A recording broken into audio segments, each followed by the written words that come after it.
Sublimez votre intérieur avec nos collections uniques et élégantes.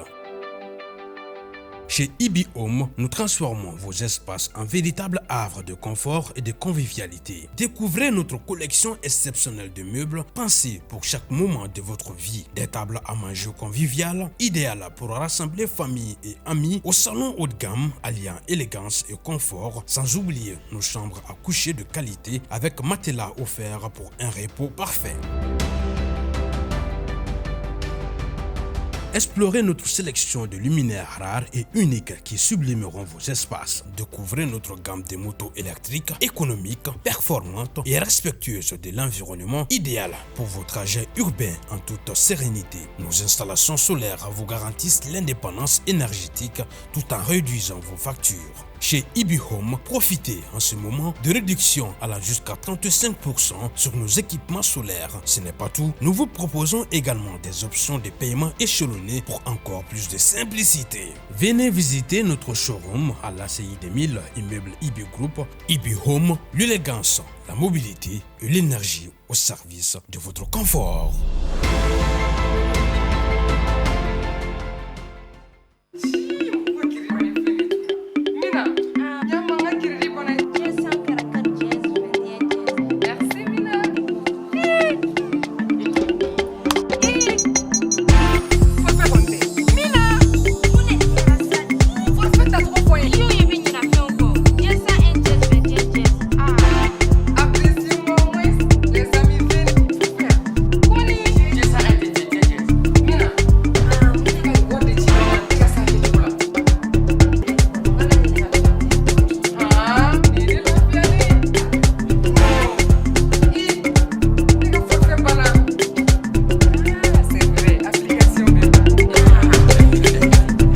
kana ɲininkali kɛ tugun a bɛɛ lajɛlen bɛ yan a y'aw ka baaraw bɛɛ lajɛlen kɛ yɔrɔnin kelen application Maxit Mali kan a ma se tuguni aw ka kodijanw bila aw kun na a ye kow nɔgɔya aw yɛrɛ ma a bɛ sɔrɔ fu Play Store ani App Store kan Orange aw kɛrɛfɛ.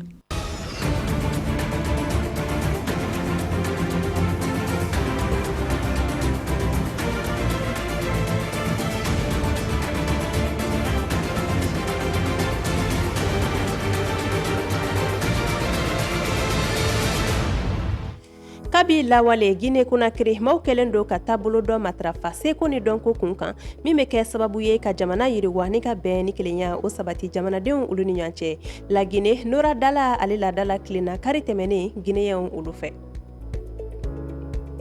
ka banabaatɔw ladon k'u tɔgɔtɔ ni ka u furakɛ majigin o kɔnɔna la o ye infirmiers ka baara ye baara min yɛrɛ bɛ kɛ muɲu ani cɛsiri kɔnɔ bi an bɛna infirmier fila yira u la minnu ye u ka diɲɛnatigɛ bɛn maatɔw olu dɛmɛli ma.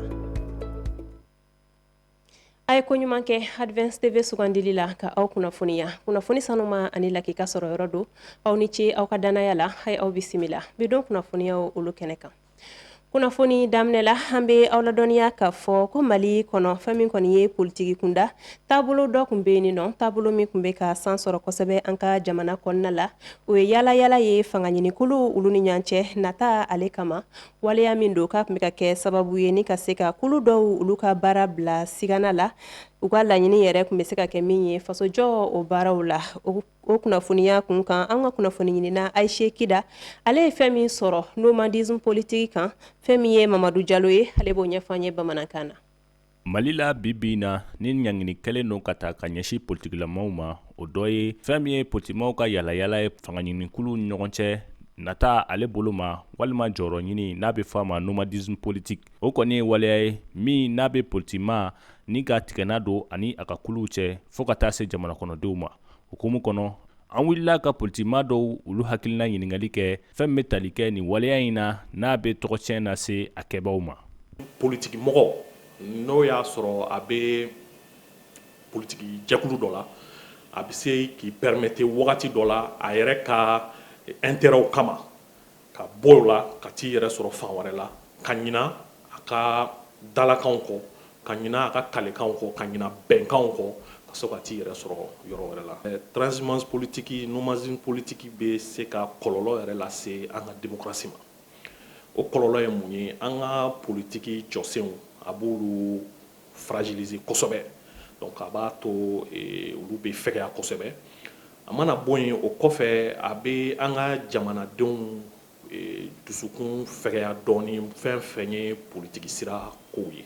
An ka maa ɲiningalen dɔw y'a yira k'a fɔ hali n'a ma ɲa i bɛ kulu falen ka taa kulu wɛrɛ la politiki ko bunnaku kan, a ka kan i ka ɲɛfɔli kɛ i bɔra kulu minnu na, kun min y'a to i bɔr'o la, ani fɛnɛ kɔlɔlɔ minnu n'olu bɛna bɔ a la i k'i jɔ ni olu ye. Jateminɛ kɛ k'a fɔ cɛbɔ ninnu tuma dɔ la n'an tilalen élection ko bɛɛ la fo ka ban, kalata banna ka ban, i ye cɛbɔ sɔrɔ i gagnena, e yɛrɛ ye nafolo don, i ye baaraw kɛ, i ye hakilinaw ta, o kɛra ka ban, an b'a ye o cɛbɔ bɛ tila ka t'o yɛrɛ feere sirabada feereli la ka taa parti wɛrɛ la. An bɛ jateminɛ kɛ, an ye premier ministre dɔ ye Mali la, a nana kalo kelen kɔnɔ a ye député 10 député 20 sɔrɔ, a kɛra maliyɛn bɛɛ ɲɛna yan.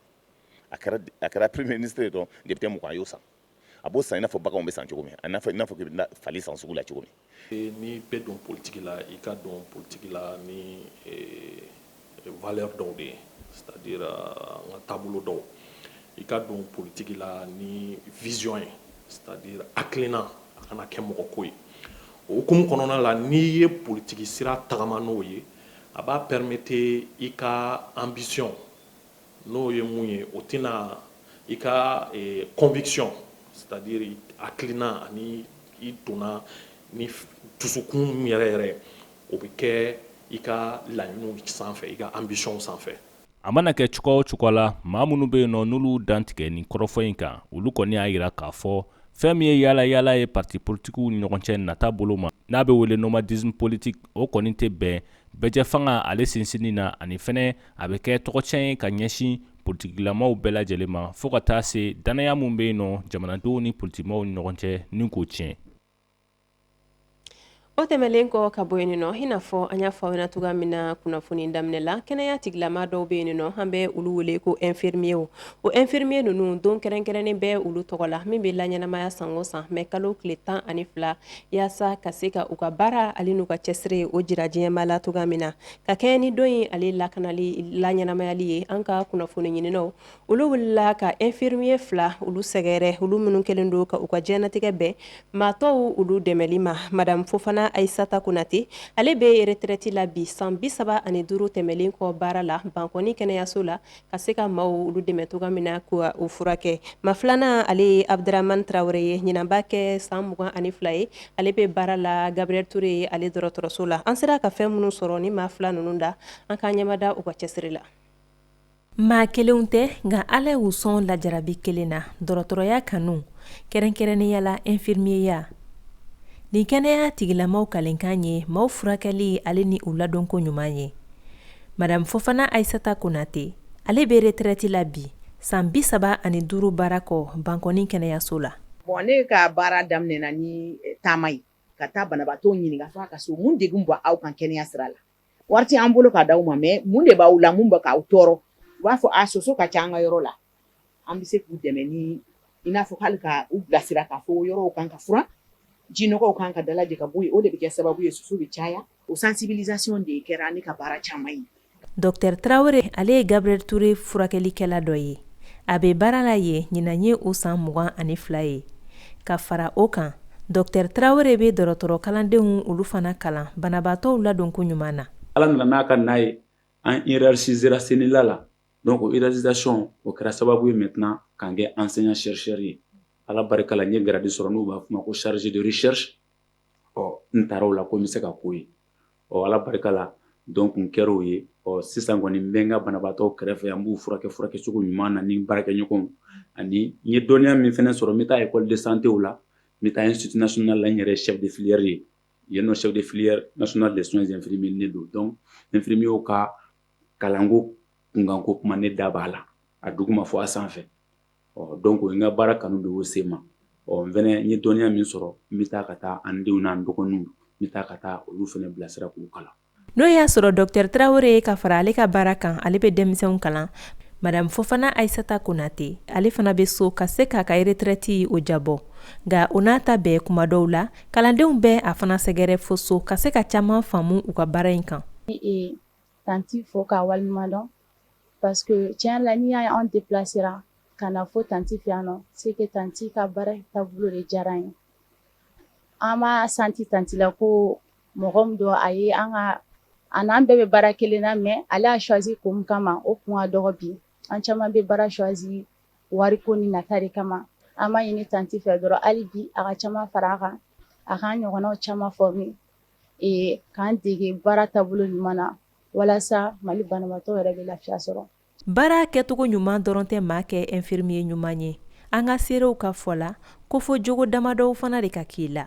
Infirmière i kana nata i bɛ mɔgɔ dɛmɛ ka furakɛli ɲɛfɔ a ye k'i timinandiya degun min b'a kan i k'a dɛmɛ a bɔli la hali ni wari t'i bolo k'a dɛmɛ ka wari bɔ k'a di poche la i ka kuma ɲuman fɔ a ye k'a kunbɛn k'a ɲa ka sigiyɔrɔ d'a ma k'a furakɛ k'a bilasira a ka furakɛli kɔnɔna la ani ka furakɛli kɛ selon mun sɛbɛnna. U ka se k'u nisɔndiya banabaatɔw kɔrɔ ka banabaatɔw lamɛn ka banabaatɔ bonya le respect pour la vie humaine.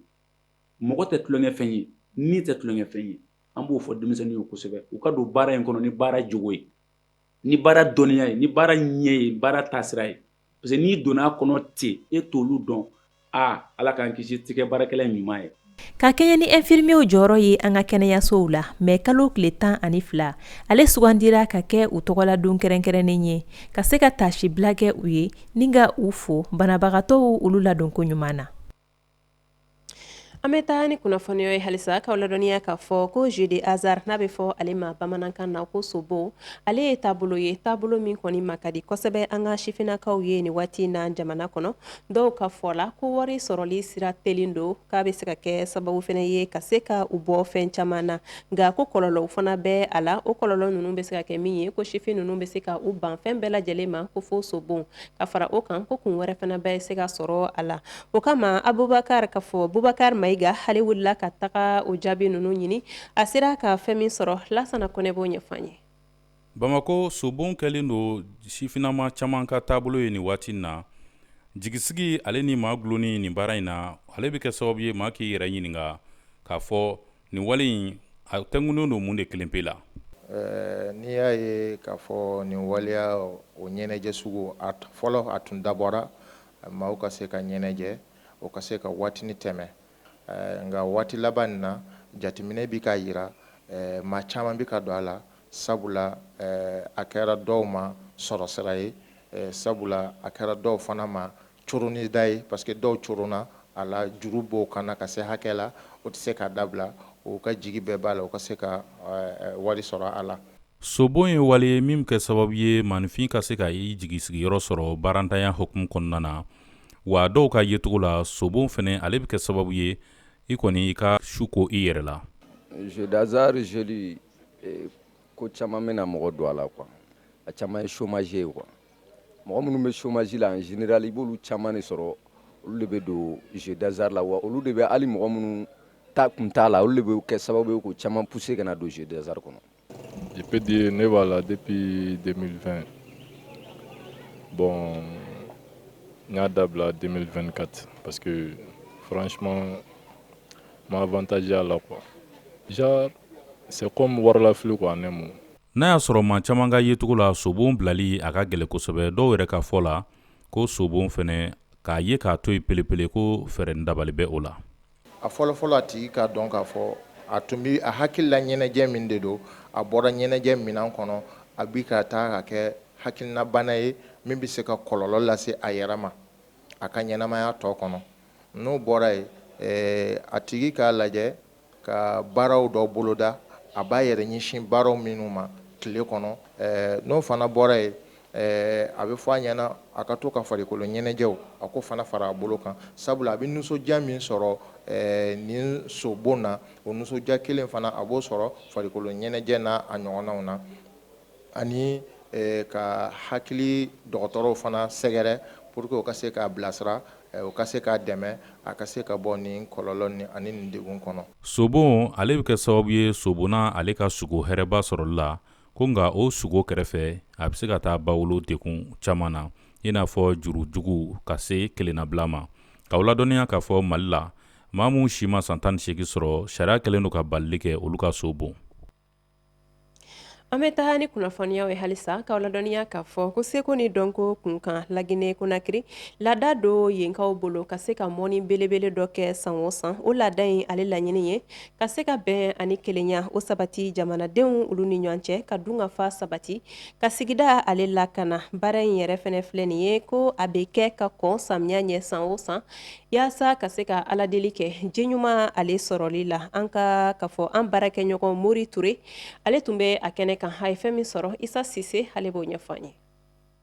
Nurasoba dugu la Laginɛ san o san jama bɛ ɲɔgɔn dalajɛ ka dugu tabiyakɔrɔba dɔ timɛ n'o bɛ wele ko Nuradala n'o ye bɛjɛ mɔni ye. Déjà quand on voit cette mobilisation, cette effervescence comme je le disais, kani jamakulu dalajɛde ni kungo in na a kun tɛ jɛgɛ ko dɔrɔn ye a bɛ kɔrɔ wɛrɛ yira n'o de ye k'an ka jamana laadaw ni kulu sinsin ani farafina seko ni dɔnko ni kulu yira. Patrimoine culturel guinéen africain qu'il faut pérenniser. Nin bɛjɛ mɔni bɛ kɔn ka bila samiya daminɛ ɲɛ mɔgɔw bɛ bɔ fan caman ka na ni fɛn kofɔlen in lajɛ.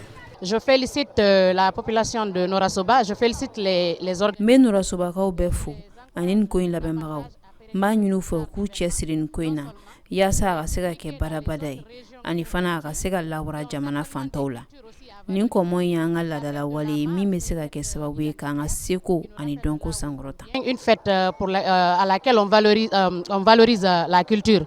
Nin ɲɛnajɛ in labɛnbagaw ka fɔ la Nuradala tɛ mɔni gansan ye fɛrɛ sugu bɛɛ kan ka tigɛ yalasa a ka laɲɛnamaya san o san. Moi ma passe de d'abord faire connaître cette culture. Ne kɔni fɛ a kun fɔlɔ de ye walasa k'an ka laadalakow yira ani fɛnɛ ka yira k'a fɔ jamanaden dɔw bɛ yen nɔ olu bɛ fara ɲɔgɔn kan san o san walasa ka se ka kɔmɔ in kɛ min bɛ kɛ sababu ye ka se ka hakili da jigi an ka kɔrɔlenw na. C'est lié à l'environnement. L'assèchement de la barre là s'étendait sur. Nin kɔbolo in kɔni bɛ taa fo mètre 800 bɔɲɔnko nka a bɛɛ lajɛlen falen don mɔgɔw la bidonya in kama ani fɛnɛ nin kɔbolo in jɔdaba bɛ an ka sigida lakanani na a ka kan an fɛnɛ kan hakili to nin kɔbolo in na walasa ka se k'a lakana cogo min na an ka laadala fɛnw ani an ka kɔrɔlenw bɛ to si ye. Notre patrimoine historique et culturel. I b'a fɔ sankɛmɔ bɛ an fɛ yan cogo min na Nuradala fɛnɛ kɛra seko ni dɔnko kunbɛyɔrɔba ye Laginɛ. Mɔniw kɛlen kɔ minnu garizɛgɛ ma don fɛn la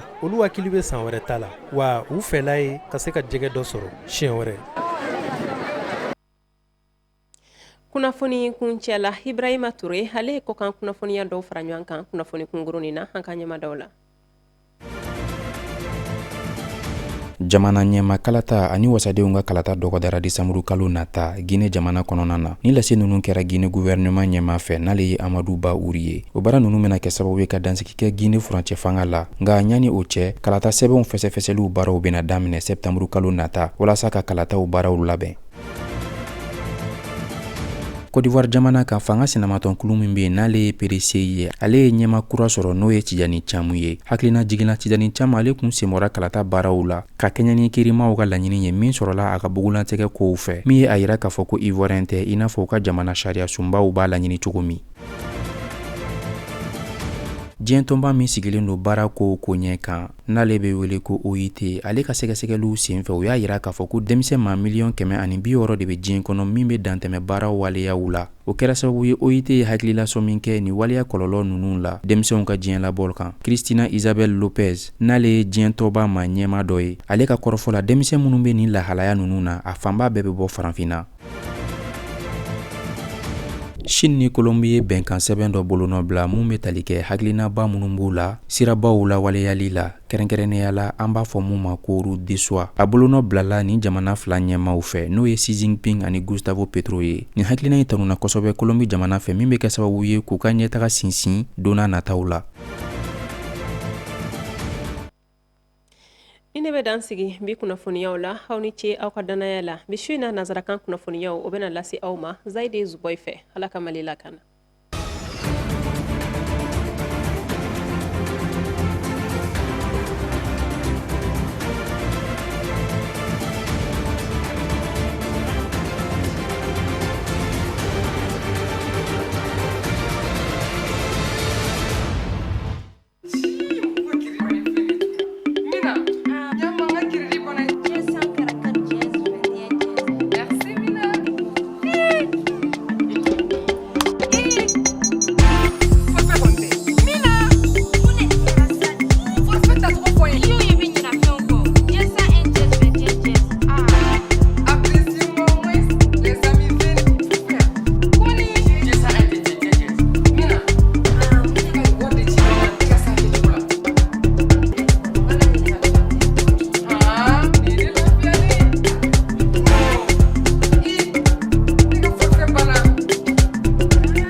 ɲininkali kɛ tugun a bɛɛ lajɛlen bɛ yan a y'aw ka baaraw bɛɛ lajɛlen kɛ yɔrɔnin kelen application Maxit Mali kan a ma se tuguni aw ka kodijanw bila aw kun na a ye kow nɔgɔya aw yɛrɛ ma a bɛ sɔrɔ fu Play Store ani App Store kan Orange aw kɛrɛfɛ. Sublimez votre intérieur avec nos collections uniques et élégantes. Chez Ibi Home, nous transformons vos espaces en véritables havres de confort et de convivialité. Découvrez notre collection exceptionnelle de meubles pensés pour chaque moment de votre vie. Des tables à manger conviviales, idéales pour rassembler famille et amis, au salon haut de gamme alliant élégance et confort, sans oublier nos chambres à coucher de qualité avec matelas offerts pour un repos parfait. Explorez notre sélection de luminaires rares et uniques qui sublimeront vos espaces. Découvrez notre gamme de motos électriques, économiques, performantes et respectueuses de l'environnement, idéales pour vos trajets urbains en toute sérénité. Nos installations solaires vous garantissent l'indépendance énergétique tout en réduisant vos factures. Chez Ibi Home, profitez en ce moment de réductions allant jusqu'à 35% sur nos équipements solaires. Ce n'est pas tout, nous vous proposons également des options de paiement échelonnées pour encore plus de simplicité. Venez visiter notre showroom à l'ACI 2000, immeuble Ibi Group. Ibi Home, l'élégance, la mobilité et l'énergie au service de votre confort.